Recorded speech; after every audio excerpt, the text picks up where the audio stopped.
Moi, je suis persuadé que ça n'a pas demandé 3 minutes. Ils sont venus et repartis par une sortie qui est condamnée en permanence. C'était le dernier endroit par lequel on aurait pu penser que des gens puissent s'introduire dans la poste. Bonsoir, on les appelait les Lyonnais, le gang des Lyonnais. Il y a 50 ans, avec l'attaque de l'hôtel des Postes de Strasbourg, ils érigeaient le braquage en grand art. Un coup inégalé, le coup du siècle. 11 millions de francs, 13 millions d'euros en 4 minutes. Un braquage sur lequel la police va se casser les dents et qui reste aujourd'hui encore, malgré les années, une espèce de chef-d'œuvre de réflexion et de minutie. Une organisation quasi militaire, des reparages qui durent des mois, des actions chronométrées et des leurres pour brouiller les pistes. C'est cette histoire que nous allons raconter ce soir dans l'heure du crime, celle de cette bande de gangsters, les Lyonnais, qui ont donné au braquage ces lettres de noblesse, ruse et intelligence. Pendant leurs 4 années d'activité, ces hommes sont restés d'authentiques fantômes, indécelables, introuvables, impossibles à surprendre en flagrant délit, malgré les moyens inédits déployés pour les interpeller. Pas moins de 35 braquages à leur actif et l'équivalent de dizaines de millions d'euros envolés en douceur. Pourquoi le gang des Lyonnais captive toujours autant nos imaginations? Peut-être parce que tout ou presque leur a réussi et qu'ils n'ont jamais été égalés ou surpassés. C'est cette question et bien d'autres que nous allons aborder ce soir dans cette heure du crime spéciale gang des Lyonnais. 20h, 21h, Jean-Alphonse Richard sur RTL. L'heure du crime. Ce soir donc, heure du crime consacrée au gang des Lyonnais, équipe de braqueurs qui va entrer dans l'histoire au fil de coups déroutants et spectaculaires. Leur chef-d'œuvre se déroule à Strasbourg, à l'été 1971.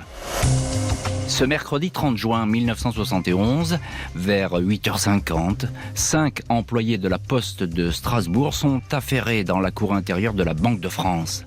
Ils chargent dans un fourgon blindé 8 sacs en toile bourrés de liasses de billets, de l'argent destiné à la paye des employés postaux, au versement de leur rente et à diverses pensions.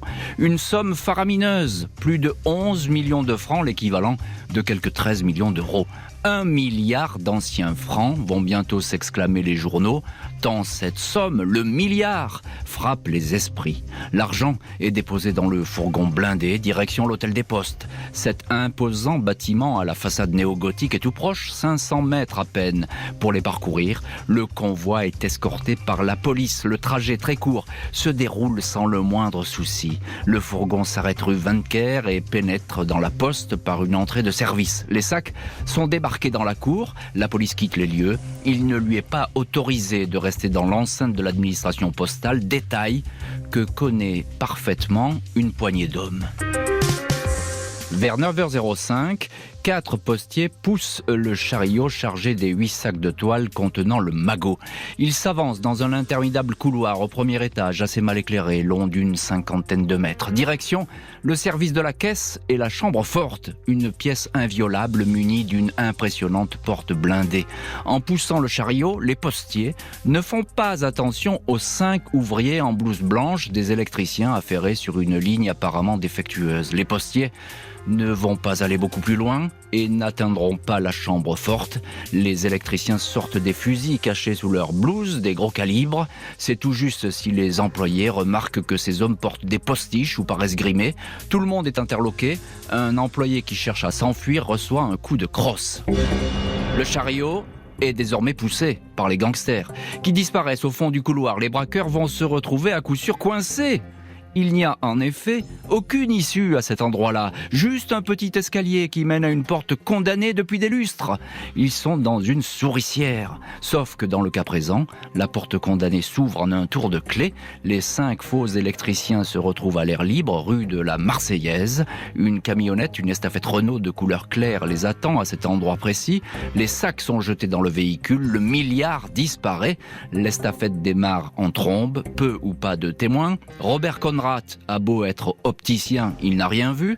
Une jeune pharmacienne, Alice, avait bien noté quelqu'un de louche au volant du fourgon, mais elle sera incapable de fournir un portrait robot digne de ce nom.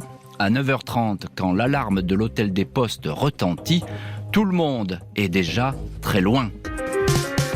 La fourgonnette qui contient les sacs du magot et les braqueurs roule pendant une quinzaine de kilomètres jusqu'au plan d'eau de la clairière des 7 Écluses à Plopsheim. Un employé du service de la navigation affirme avoir vu plusieurs hommes sortir de l'estafette et s'engouffrer avec des sacs dans 2 breaks ID Citroën. Il avait noté la présence de ces 2 véhicules dès le matin, mais il avait cru qu'il s'agissait de pêcheurs. Le fourgon est rapidement retrouvé par les policiers. Il porte de fausses plaques d'immatriculation, artisanales mais parfaitement exécutées. Peu de chances de retrouver à l'intérieur des empreintes. Les gangsters portaient des gants et sont trop professionnels pour avoir commis une telle erreur. L'estafette est vide, elle ne contient qu'un seul objet, une pièce de 1 centime. Les policiers vont devoir se résoudre à suivre les braqueurs de la poste comme on suit le petit poussé. Eux ne sèment pas des cailloux blancs, mais des véhicules. Au fil des heures et des jours, plusieurs autres estafettes sont retrouvées sur la route empruntée par les braqueurs. Pas moins d'une demi-douzaine de véhicules au total, tous volés dans la région de Metz dans les mois précédant l'attaque de la poste. Apparemment, ces gangsters préparaient leur coup depuis un bon bout de temps. Il apparaît que l'équipe a ensuite filé en direction des Vosges. Ils ont pris ici la route avec là un vieux camion citerne spécialement préparé pour le casse, aménagé pour transporter les hommes et leurs précieux butins. Il y aura encore des changements de véhicules avant que la trace des braqueurs ne soit perdue. La PJ de Strasbourg navigue à vue. Elle a vite résolu cependant le mystère de la porte condamnée qui a brutalement repris du service et a permis aux gangsters de quitter le bâtiment. Des postiers racontent qu'une semaine avant le casse du siècle, 2 serruriers se sont présentés dans les bureaux de l'administration. Ils étaient missionnés pour vérifier les serrures et éventuellement les changer. Ils ont effectivement inspecté plusieurs portes et changé celle de la porte A, la fameuse issue condamnée. Le numéro a été limé pour ne pas remonter à une quelconque serrurerie. Les postiers se souviennent que les 2 serruriers ont plaisanté avec eux et ont même essayé les clés pour être sûrs de leur bon fonctionnement. Les policiers savent que les gangsters ont toujours une signature. L'équipe qui a frappé à Strasbourg a manifestement laissé des traces ailleurs. En étudiant les récentes affaires, il s'avère qu'au moins un précédent braquage présente des similitudes avec le dossier de la poste de Strasbourg. Le mercredi 23 décembre 1970, 5 hommes déguisés en éboueurs ont braqué un convoi de fonds qui quittait l'hôtel des postes de Chambéry. Là aussi, les relais en voiture ont joué un rôle capital et aucun coup de feu n'a été tiré. L'organisation était parfaite et pas un centime n'a été retrouvé. 2 200 000 francs envolés. Une similitude qui va beaucoup intéresser le patron du SRPJ de Lyon, le commissaire Pierre Richard, qui pilotera bientôt les investigations, appuyé par le tout nouvel office de la police parisienne, l'Office central de répression du banditisme, l'OCRB, dirigé par le commissaire Charles Pellegrini.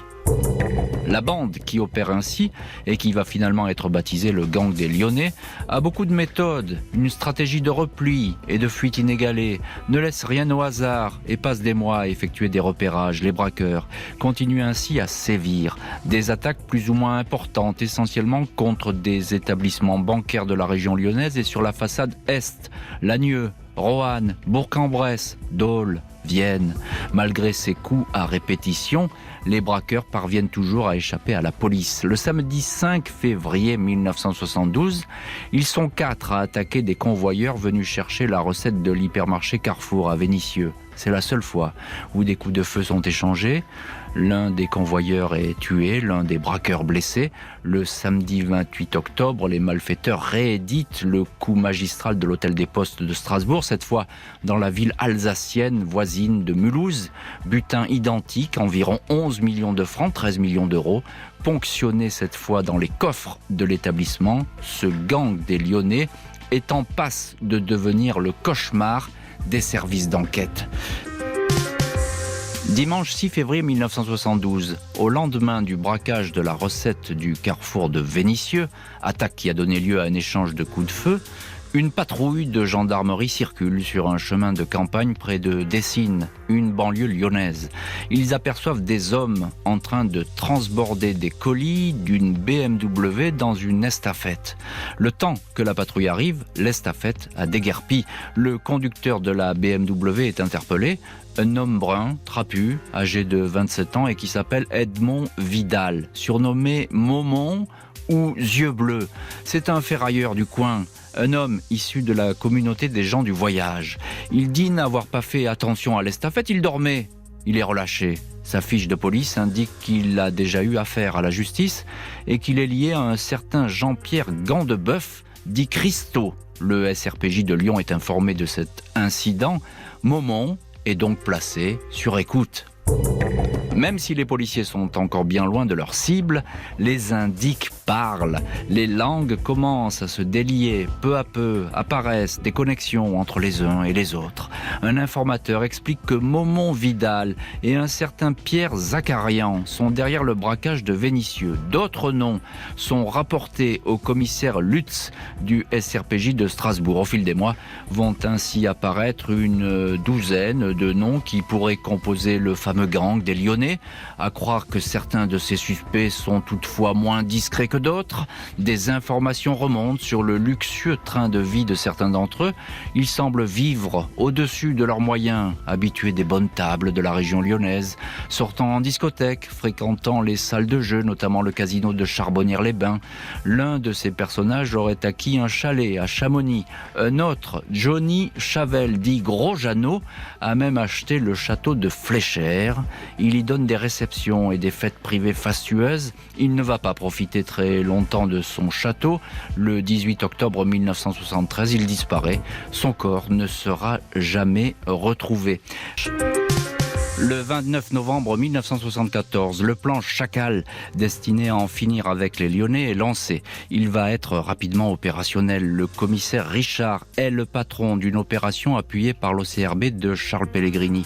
On ne lésine pas sur les moyens. 118 fonctionnaires sont mobilisés. Le but est de poster des hommes sur chaque point où les braqueurs pourraient frapper. Des indices ont donné des informations sur de possibles attaques. Des cartes Michelin annotées ont été découvertes, photographiées chez les suspects.